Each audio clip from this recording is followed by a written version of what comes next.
Hello viewers, আসসালামু আলাইকুম সবাইকে। Welcome back to my channel Mina's kitchen. আজ আপনাদের সাথে শেয়ার করব আলু দিয়ে শোল মাছ রান্না। ভীষণ মজাদার রেসিপি, সাথেই থাকবেন। এই রান্নার জন্য আমি দুটো শোল মাছ নিয়েছি, মাঝারি সাইজের, এবং এভাবে করে পিস করে ক্লিন করে নিয়েছি। এই রান্নায় শুধু মাছ নিয়েছি, মাছের মাথা ও লেজ বাদ রেখেছি। এখানে 10 পিসের মতো মাছ আছে।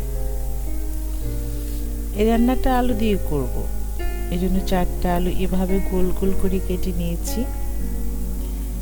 এখন সামান্য লবণ, হাফ চা চামচ হলুদ গুঁড়ো, শুকনো মরিচ গুঁড়ো দিয়ে মাছটাকে মাখিয়ে নিব। এভাবে করে মাছের গায়ে গায়ে মশলাটা ভালোভাবে যেন লেগে যায়। হয়ে গিয়েছে মাছটা মাখানো, এই দেখুন।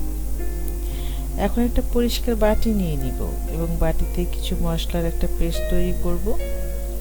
এখানে আছে হাফ চা চামচ করে আদা বাটা, রসুন বাটা, জিরে বাটা, হলুদ গুঁড়ো, ধনিয়ার গুঁড়ো, আর 1.5 চা চামচ শুকনো মরিচ গুঁড়ো।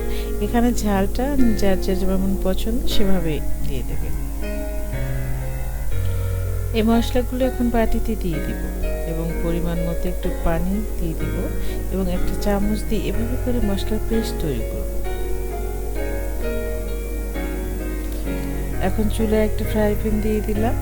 ফ্রাই প্যানটা গরম হয়ে আসলে 2 টেবিল চামচের মতো তেল দিয়ে দিব এবং একটা স্প্যাচুলা দিয়ে ফ্রাই প্যানের মধ্যে তেলটা ভালোভাবে ছড়িয়ে দিব। তেলটা গরম হয়ে আসলে ম্যারিনেট করা মাছটা হালকা করে ভেজে নেব। এভাবে করে তেলের মধ্যে ভালোভাবে উল্টিয়ে গড়িয়ে নেব। খুব বেশি ফ্রাই করব না, রান্নার মাছ খুব বেশি ফ্রাই করলে টেস্টলেস হয়ে যায়। এই তো হয়ে এসেছে মাছটা ফ্রাই করা। এখন এভাবে করে একটা বাটিতে সবগুলো মাছ উঠিয়ে নিব। এখন আবারও ফ্রাই প্যানে 1/3 কাপ তেল দিয়ে দিব। এই রান্নায় আমি মাস্টার্ড অয়েল ইউজ করেছি। তেলটা গরম হয়ে আসলে 2 টুকরো দারুচিনি এবং 2টা তেজপাতা এভাবে করে ভেজে নেব। মশলাটা ভাজা হয়ে আসলে কেটে রাখা পেঁয়াজ কুচি দিয়ে দিব। পেঁয়াজটা কিছুক্ষণ ভেজে সফট করে নিব। একটু লবণ অ্যাড করব, পেঁয়াজটা দ্রুত সফট হবে। পেঁয়াজটা সফট হয়ে এসেছে। এখন এর মধ্যে মশলার পেস্টটা দিয়ে দিব এবং খুব ভালোভাবে কষিয়ে নিব। 3-4টা কাঁচামরিচ ফালি দিয়ে দিব। প্রয়োজন মতো পানি অ্যাড করব এবং ঢাকনা দিয়ে ঢেকে ঢেকে মশলাটা কষিয়ে নেব। মশলাটা কষানোর এক পর্যায়ে কেটে রাখা আলুটা দিয়ে দিব এবং মশলার সাথে কষিয়ে নেব। ঢাকনা দিয়ে ঢেকে দিব, আলুটা তাহলে ভালো সিদ্ধ হবে। মাঝে মাঝে ঢাকনা উঠিয়ে নেড়ে দিব এবং প্রয়োজনে পানি অ্যাড করব কষানোর জন্য।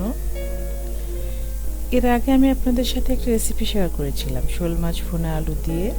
মাছটা ভেঙে ভেঙে রান্না করেছিলাম, সেটা একরকম টেস্ট। এবার শোল মাছটা আলু দিয়ে রান্না করছি, মাছটা ভেঙে দিব না, মাছটা আস্ত থাকবে। এই রেসিপিটাও গরম ভাতে ভীষণ ভালো লাগে। আলুটা সিদ্ধ হয়ে গিয়েছে, আমি চেক করে নিয়েছি। এখন আলুর মধ্যে মাছটা দিয়ে দিব এবং মাছ এবং আলু একসঙ্গে একটু কষিয়ে নেব। মাছটা খুব সাবধানে আলুর মধ্যে দিয়ে দিব যেন না ভাঙে। এখন ঢাকনা দিয়ে ঢেকে দিব, তাহলে মাছের মধ্যে মশলাটা ভালোভাবে যাবে, খেতে অনেক বেশি মজা হবে। মাছটা কষানো হয়ে এসেছে।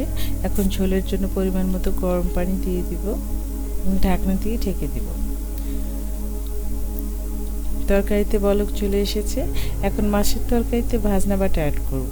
এই মশলাটা আমি বানিয়েছি তেজপাতা, 2টা পেঁয়াজ কুচি এবং 1 চা চামচ জিরে ভেজে পাটায় পিষে নিয়েছি। এখন সামান্য গরম পানি দিয়ে ভাজনা বাটাগুলো গুলিয়ে নিব এভাবে করে। এখন একটা তরকারিতে দিয়ে দিব। দেখুন, একটা মাছও ভাঙিনি, সবগুলো মাছ আস্ত রয়ে গিয়েছে। রান্না একদমই হয়ে এসেছে। এখন একটু ধনেপাতা অ্যাড করব, এতে করে মাছের ঝোলের টেস্ট অনেক বেড়ে যাবে। আপনি ধনেপাতা দিতে না চাইলে স্কিপ করতে পারেন, অনেকেই ধনেপাতা পছন্দ করেন না। হয়ে গেল আমার আলু দিয়ে মজাদার শোল মাছের ঝোল। এখন চুলো বন্ধ করে দিলাম। এখন একটা ফিশিং বলে মাছটা খুব সাবধানে উঠিয়ে নেবে এভাবে করে। এই যে দেখুন কতটা সুন্দর হয়েছে, ভীষণ ভালো ফ্লেভার আসছে। আশা করি রেসিপি ভালো লেগেছে। ভিডিও ভালো লাগলে লাইক কমেন্টস করে জানাবেন। আর এরকম মজাদার রেসিপি পেতে চ্যানেল সাবস্ক্রাইব করবেন এবং প্লিজ ফলো করবেন। আজ বিদায় নিচ্ছি। সবাই সুস্থ থাকবেন, নিরাপদে থাকবেন। সামনের ভিডিও দেখার আমন্ত্রণ রইল। আল্লাহ হাফিজ।